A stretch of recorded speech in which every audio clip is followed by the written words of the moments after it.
I grew up in a really tough neighborhood, 37th place in Washington, D.C.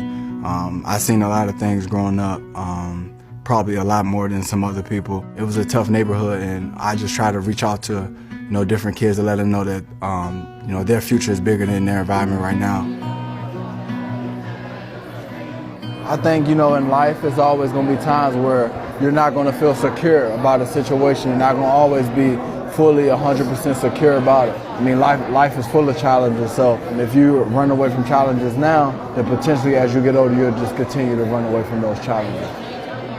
I think the fact that, some of the kids in the inner city feel like they're alone and that they can't get out of their own situation themselves. And I just try to, sit there in front of them and let them know that in the nicest way without going so deep, that I was you. I probably a lot worse than you, growing up in the city, no mom, no dad, growing up in the projects, pretty much exposed to anything that I possibly can see. I just try to let them know that I've overcome those things and that you can too.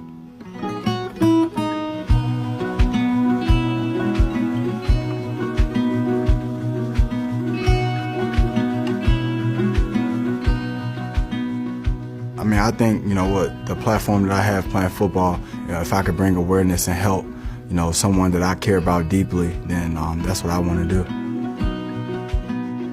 Lupus really impacted my family. It started with my Aunt Regina. She started to lose a lot of weight, and it really started to affect her body. As I started to get older and have more of a platform, I started to look into it and seeing what I could do to help. As a family, it's tough to try to be as positive we can around, my aunt, Simone aunt, my cousin, whatever we can do, we try to help.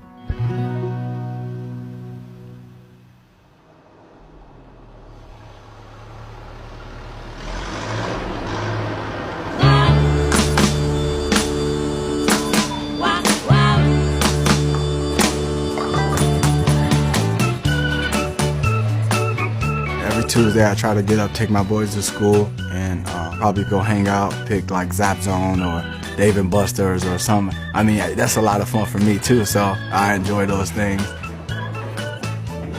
Nah, that one's probably a little too heavy for you, but let's go down here.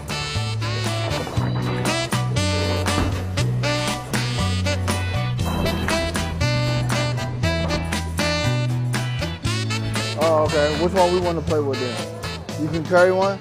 Let's carry the 6-pound one, not the 7. Carry this one. You got it?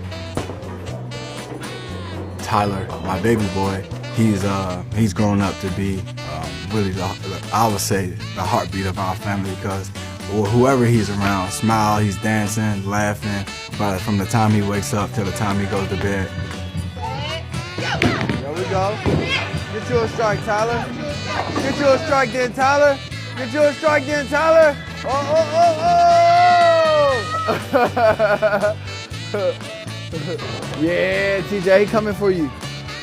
TJ is my oldest, born when I was about 23. It was really just me and him, early on. It was crazy because up until that, I had TJ. I haven't held a baby, I didn't change a diaper, and then, so it was like a baby, like here. And I'm like, what I do? And it's like, take care of it. The more time you spend with your child and the more opportunity that you get to care for them, it just kind of come natural.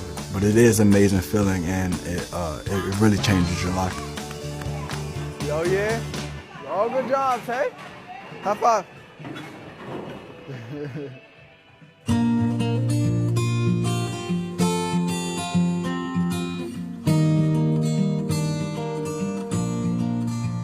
They're the reason I do everything I do every day. Made me realize that life was no more longer about myself, and it really, in life, never really was from the beginning. My dad was killed when I was 1 year old, and I used to always kind of see my friends having opportunities to spend with their dad.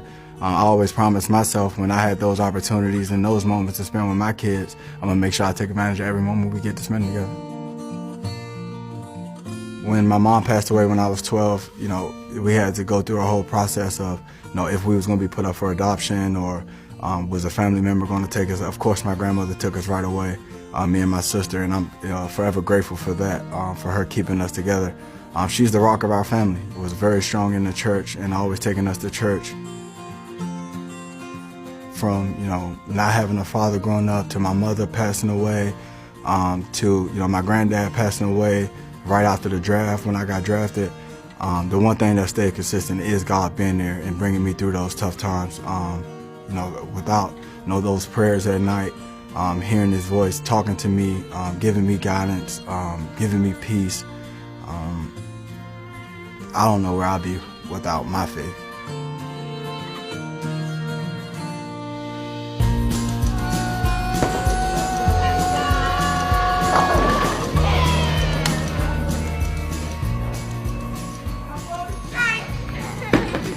What you gonna do? I probably lost.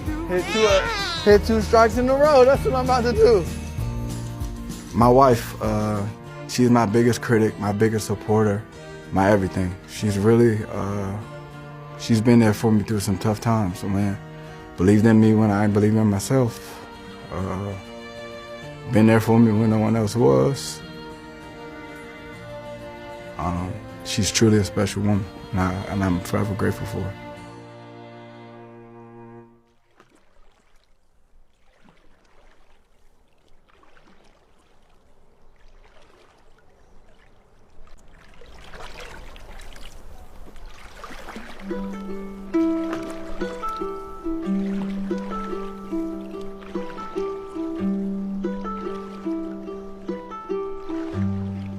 My mom passed away from drowning in a pool when I was 12. I didn't never really know how to swim, so it was like I hated the pool. And up until I met my wife, it was a struggle. It was just I always held things in at first, and I never talked to no one about nothing. The way I was kind of going about things, as far as holding things in, wasn't healthy for me, and wasn't healthy for the people around me. It was like a big barrier, and it was something that was holding me back for a long time. And for her to come in and kind of break that barrier really opened me up in other ways and other avenues. And now I kind of see the benefit of opening up and kind of spreading my wings a little bit and letting people in and letting those people really experience me wholeheartedly. Till I was 24, I didn't get in the pool. That was one of my fears, because that took my mom away from me. And after that, I don't feel like I had any more fears.